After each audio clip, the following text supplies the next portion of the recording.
General Petraeus said last week that the clocks are ticking at different speeds in Iraq and here in Washington, that the political debate is quite advanced in terms of how do we get out, and that on the ground he thinks things are beginning to move in the right direction, and he wants more time. He says it's too early to make a judgment about whether this new surge strategy works. Why not? You were one of the people who voted for him, as did the whole Senate.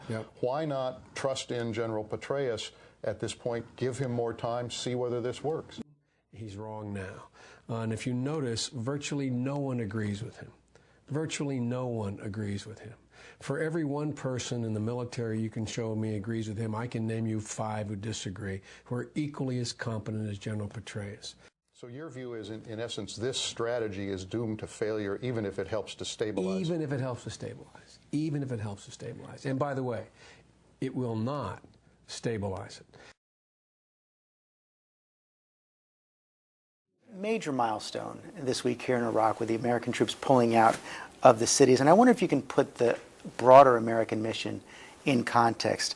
Are we in the process of securing a victory or cutting our losses to come home? Securing a victory. Look, the President and I laid out a plan in the campaign which was twofold. The clock is also ticking on Afghanistan.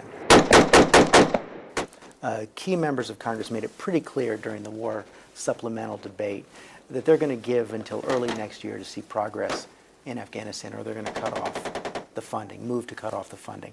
Is that the right approach? Look, I think the right approach is the one we have chosen, the Obama-Biden administration.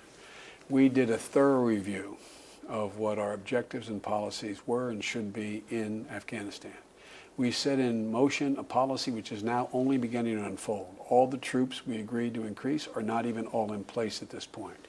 But do Americans have a right to expect that if we don't see continued progress in the next 6 to 9 months, 6 to 12 months, then we should think about cutting back and pulling out? Look, I think the Americans have a right to expect success.